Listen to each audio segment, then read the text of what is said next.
Para sa bawat Pilipino, alam ko na buo ang galit ninyo sa akin ngayon. Nauunawaan ko rin kung bakit, lalo na at malaki ang halagang nakataya. Pero bago kayo humusga, hayaan ninyong ipaliwanag ko ang buong katotohanan. Matagal akong hindi nagsalita dahil may direktang utos sa akin. Huwag nang bumalik ng Pilipinas at manahimik na lamang. Umalis ako noong July 19, 2025 para sa aking medical check-up. Nakaplanong bumalik pagkatapos ng SONA ni Pangulo. Pero habang papauwi na ako, tinawagan ako ni dating Speaker Martin Romualdez at sinabihan, "Stay out of the country.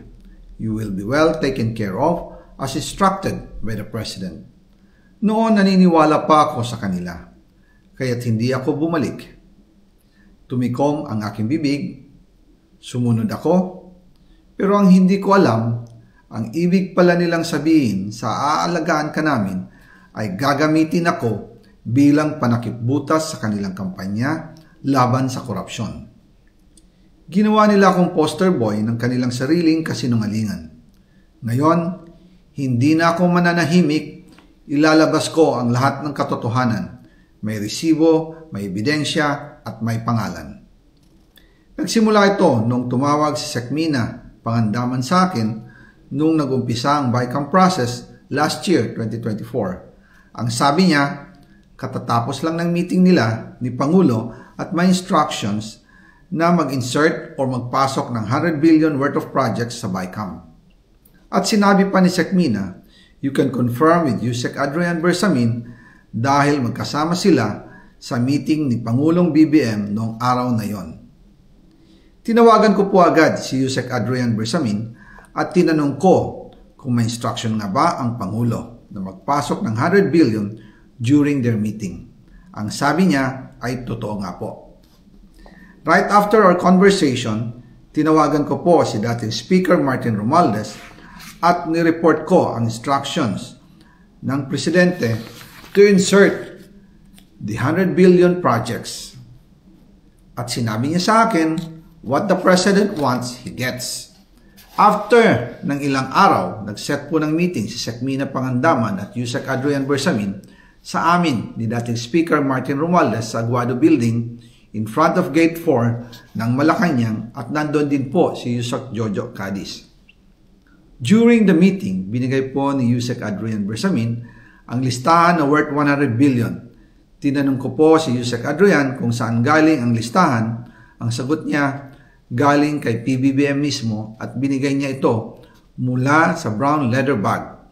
Nung sinabi po ni Yusek Adrian Bersamin yung brown leather bag, naalala ko noong nasa Singapore kami right after the elections of May 2022 sa Hilton Hotel, kami ni dating Speaker Martin and PBBM habang pauwi at pabalik ng Pilipinas, hinabol ng PSG ang brown leather bag at ang sabi ni PBBM, maiwan na lahat, wag lang ang brown leather bag. Kaya naniwala ako na utos talaga ito ng Pangulo. Pagkatapos ng ilang araw, I informed sina dating Speaker Martin Romualdez, Sekmina Pangandaman, Yusek Adrian Bersamin, and Yusek Jojo Cadiz na kung pwede 50 billion lang ang ipasok sa program funds dahil sobra ang DPWH funds versus sa DepEd. In practice, hindi pwede na mas malaki ang budget ng DPWH kaysa edukasyon. And yung balance na 50 billion, ilagay na lang sa unprogrammed funds for the 2025 budget. Dahil Office of the President din ang nagre-release ng lahat ng unprogrammed funds. Pagkatapos ng isang araw, tinawagan ako ni Sekmina at sinabi ang mensahe ng Pangulo, ipasok ninyo yan dahil pinangako na sa akin ni Speaker Martin yan at hindi na pwedeng baguhin. Kumbaga, ang utos ng hari hindi pwedeng mabali. Again, I informed the Speaker and asked clearance about the instructions ng Pangulo. At ang sabi niya, wala tayong magagawa. Kaya po nagtataka ako kung bakit sinasabi ni Pangulo na hindi niya makilala ang budget, samantalang lahat na binawas at dinagdag sa mga ahensya ng gobyerno ay humihingi ng approval sa kanya si Sekmina Pangandaman.